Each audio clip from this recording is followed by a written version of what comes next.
నమస్తే, this is శౌర్య.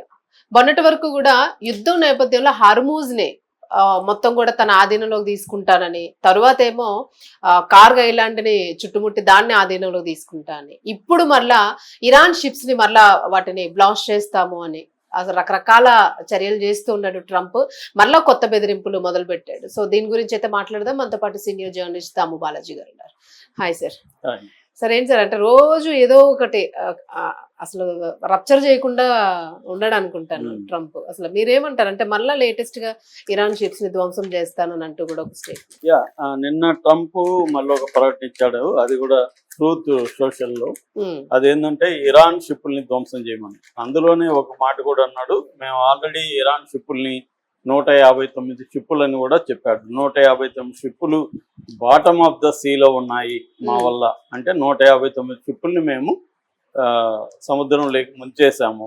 అయితే ఇప్పుడు ఆయన ధ్వంసం చేయమంటున్నది ఏంటంటే ఫాస్ట్ బోట్స్ అంటారు వాటిని, ఫాస్ట్ బోట్ అటాక్ బోట్స్ అని కూడా అంటారు. వాటిని మాస్కిటో క్రూ కూడా అంటారు. అంటే అవి ఏంటంటే బోట్స్ ఇరానియన్ ఐఆర్జిసి నేవీ విభాగం నడుపుతుంది.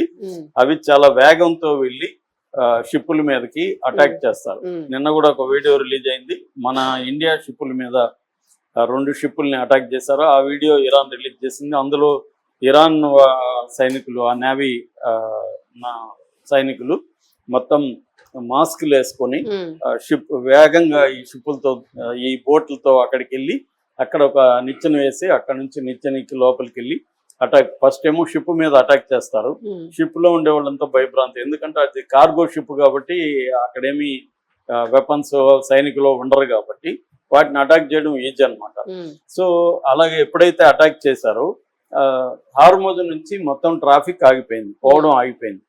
దీనివల్ల ఇప్పుడు ఆల్రెడీ క్రూడ్ ఆయిల్ ఇందాక చూస్తే $105 ఉంది బ్రెంట్ క్రూడ్. మొన్న యుద్ధం ఆగినప్పుడు $93-94 పడిపోయింది. ఇప్పుడు మళ్ళీ పట్టని $12 పెరిగిపోయింది.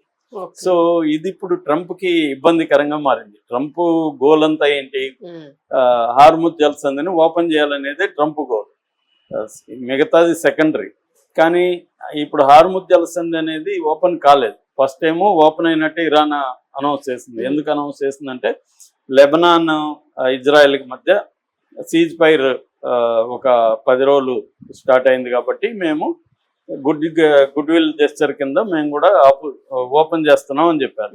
24 గంటల కాకముందే దాన్ని ఆపేశారు. దీనికి కారణం ఏంటంటే అమెరికానే కారణం, ట్రంపే కారణం. ట్రంప్ ఏం చేశాడు, బ్లాకేడ్ పేరుతో ఇరాన్కి సంబంధించిన అన్ని పోర్టులని బ్లాక్ చేసేసాడు. దానివల్ల ఇప్పుడు రోజుకి $500 మిలియన్ ఇరాన్కి లాస్ వస్తుంది. ఇరాన్ షిప్పుల్ని 31 షిప్పుల్ని ఇప్పుడు సీజ్ చేసి తమ కంట్రోల్లో పెట్టుకున్నారు అమెరికా.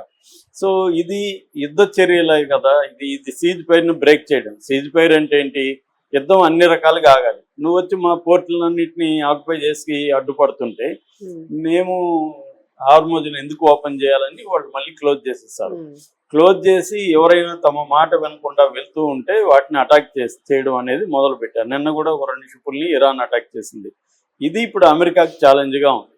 అమెరికా మొత్తం తన నేవీలో 10% అక్కడ డిప్లాయ్ చేసి అక్కడ వార్ షిప్పులు కానీ అటాక్ షిప్పులు కానీ అన్ని పెట్టుకొని అక్కడ కూర్చుంటే, ఒక పక్క హార్మోజ్ జలసంధి వీళ్ళ కంట్రోల్లోనే ఉంటే అమెరికా పరువు పోయినట్టే కదా. అమెరికా ఏం సాధిస్తుంది? దీంతో ఇప్పుడు ట్రంప్కి పిచ్చెక్కుతుంది.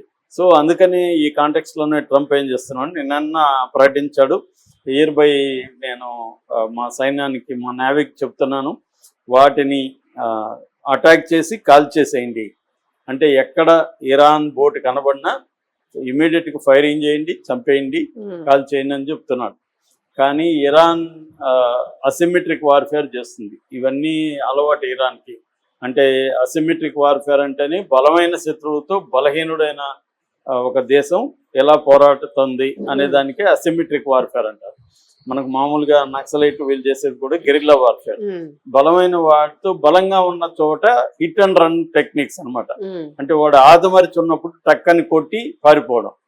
రెండో టెక్నిక్ మనకు బలం ఉన్న చోటకి వాడిని రప్పించడం. ఇదే వీరప్పన్ కూడా 30 ఏళ్ళు ఇలాగే పోరాడి అవును. మహా ఇండియా సైన్యాన్ని ఒకే ఒక్కడు గడగడలాడించాడు. 2000 మంది సైన్యాన్ని 30 ఏళ్ల పాటు చేయగలిగాడు. సో అందువల్ల ఏంటంటే ఇరాన్ ని కంప్లీట్ గా ఆపడం కష్టం, హార్మోజ్ ని కంప్లీట్ గా ఓపెన్ చేయడం కష్టం. అది తెలీదా అంటే అమెరికాకు తెలుసు, కానీ అప్పుడప్పుడు ఇలా హుంకరించి మార్కెట్, ముఖ్యంగా అతను మార్కెట్ కోసమే కొన్ని డ్రామాలకి తెరలేపుతా ఉంటాడు. అంటే మార్కెట్ డౌన్ అయ్యి ఆయిల్ పెరుగుతున్నప్పుడంతా కూడా ఇట్లాంటి ఏవో స్టేట్మెంట్లు ఇచ్చి మార్కెట్ సెంటిమెంట్ నిలబెట్టడం ఒక పద్ధతి అయితే, రెండు ఇన్సైడ్ ట్రేడింగ్ కూడా మొత్తం ట్రంప్ ఫ్యామిలీ చేస్తుంది అనేది కూడా క్లియర్ గా వార్తలు వస్తున్నాయి. అంటే ట్రంప్ ముందే ఏమి నేను ప్రకటించబోతున్నాను అనేది వీళ్ళకి చెప్పేస్తే వీళ్ళు పెద్ద ఎత్తున స్టాక్లు కొంటారు. కొన్నాకే తను ప్రకటనిస్తాడు, ప్రకటన ఇవ్వగానే స్టాక్ మార్కెట్ లేస్తుంది, వీళ్ళకి లాభం వస్తుంది, వీళ్ళు అమ్ముకుంటారు. ఇది జరుగుతుంది. ట్రంప్ని మనం ఈ ఇరాన్ వార్ స్టార్ట్ అయినప్పటి నుంచి క్లోజ్ గమనిస్తే అతను ఇచ్చే స్టేట్మెంట్లన్నీ కూడా మండే మార్నింగ్ ఉంటాయన్నమాట. ఏది యుద్ధం ఆగిపోయిందనో, లేకపోతే సీజ్ ఫైర్ అనో, లేకపోతే ఇరాన్ చర్చలకి రెడీ అయ్యిందనో ఏదో ఒకటి ఇస్తూ ఉంటాడు. మళ్ళీ ఫ్రైడేకి హుంకరిస్తూ ఇలాగే ఇస్తాడనమాట. ఫ్రైడే వచ్చేసింది కాబట్టి ఇంక 2 రోజులు వీళ్ళు డౌన్ అయిపోవాలి, మార్కెట్ డౌన్ అయిపోయి వీళ్ళు కొనాలి కదా. అట్లాంటప్పుడు డౌన్ అవ్వాలంటే ఏం చేయాలి? మళ్ళీ యుద్ధం జరుగుతుంది, మళ్ళీ మేము అటాక్ చేస్తున్నాం, ఇలాంటి ప్రకటనలు ఇస్తారు. దాంతో మార్కెట్ కంగారు పడి డౌన్ అవుతుంది. డౌన్ అయిపోయినప్పుడు మళ్ళీ మండేనో ట్యూస్డేనో మళ్ళీ ఒక ప్రకటన ఇస్తాడు, అది మళ్ళీ రైజ్ కావడానికి. ఈ ప్యాటర్న్ మనకి క్లియర్ గా కనబడుతుంది.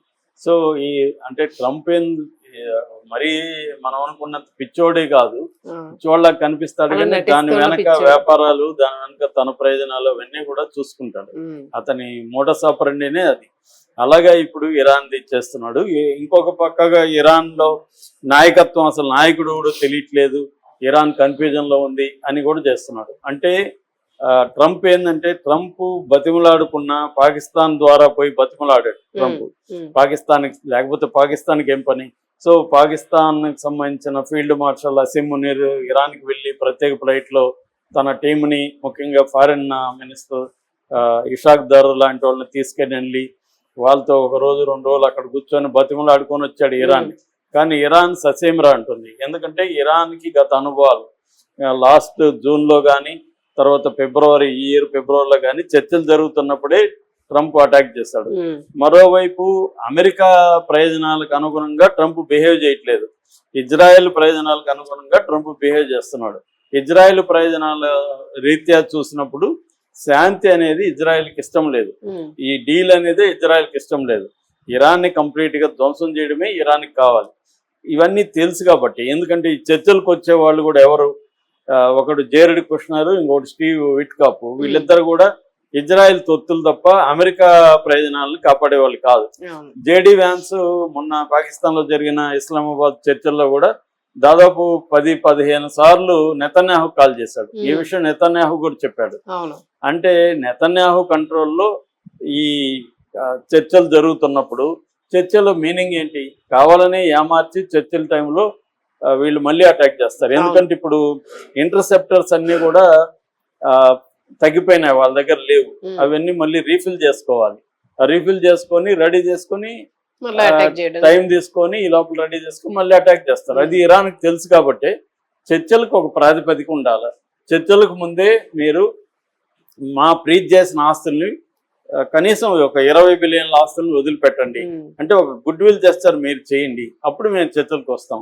కానీ మీరు బెదిరిస్తూ, మా బ్లాకేడ్ విధిస్తూ, మా షిప్పులను అటాక్ చేస్తూ చర్చలకు రండి అంటే మీనింగ్ లేదు అనేది ఇరాన్ చెప్తుంది. దీన్ని ట్రంప్ ఏం చెప్తున్నాడు? తనకు అనుకూలంగా చర్చలకు రావట్లేదు కాబట్టి ఇరాన్లో గొడవలని, ఇరాన్లో ప్రభుత్వం చీలిపోయిందని, రాడికల్స్ వర్సెస్ మోడరేట్ గ్రూపులు ఉన్నాయని, ఇలా ఏదో ఒక కన్ఫ్యూజ్ చేసి అమెరికన్లని ప్రపంచాన్ని కన్ఫ్యూజ్ చేసి ఇరాన్లో ఈ 2 గ్రూపులు ఉన్నాయి కాబట్టి చర్చలు జరగట్లేదు అంటే, నా వల్ల చర్చలు జరగట్లేదు అని చెప్పకుండా ఇరాన్ వల్ల చర్చలు జరగట్లేదు, కారణం ఏంటంటే ఇరాన్లో 2 గ్రూపులు ఉన్నాయి. ఇప్పుడు అది కూడా వస్తుంది. ఇరాన్లో ఈ మోడరేట్స్ ఉన్నారు, రాడికల్స్ ఉన్నారు కదా, ఈ రాడికల్స్ ని చంపేస్తే ఓన్లీ మోడరేట్స్ మిగులుతారు కాబట్టి చర్చలు జరుగుతాయి. ఇది ఎంత కామెడీ చూడండి. మోడరేట్స్ ఆల్రెడీ చంపేశారు. నిజానికి అందరికంటే పెద్ద మోడరేట్ ఎవరంటే వాళ్ళ సుప్రీం లీడర్ అయితుల్లా ఖమేనీ. ఆయన ఫిలాసఫీ ఏంటంటే ఇస్లాం మతానికి అణుబాంబు వ్యతిరేకం కాబట్టి మనం అణుబాంబు తయారు చేయకూడదు అనేది ఆయన ఫిలాసఫీ. ఆయన వెరీ మోడరేట్ గా నడుపుతున్నాడు. అవును. ఆయన్ని చంపేశారు. ఆయనతో పాటు డిప్లొమసీలో ఎక్స్పర్ట్లుగా ఉన్న 40 మంది పైన చంపేశారు. లేటెస్ట్ గా అలీ లరిజానీ, ఆయన వెరీ పాపులర్ డిప్లొమేట్, ఆయన్ని చంపేశాడు. అంటే డిప్లొమేట్స్ గా ఉన్న ఇరాన్ మీద కంట్రోల్ ఉన్న వాళ్ళందరినీ చంపేసి మోడరేట్స్ ని చంపేసి ఇప్పుడు మోడరేట్స్ లేరు కాబట్టి మేము రాడికల్స్ ని చంపేస్తాము అన్న వాదన తీసుకురావడానికి ఈ టెక్నిక్ వాడుతున్నారు. సో ఇక్కడ క్లియర్ గా చర్చలు జరగకపోవడానికి కారణం ట్రంప్ తప్ప ఇరాన్ కాదు. ట్రంప్ బెదిరిస్తూ నువ్వు చర్చలకు రా లేకపోతే చంపేస్తానంటే చంపితే ఎంతమందిని చంపుతావు అంటారు తప్ప అయ్యో భయపడిపోయి తన కాళ్ళు మొక్కే పరిస్థితిలో ఇరాన్ లేదు. అది పరిస్థితి. Right, thank you.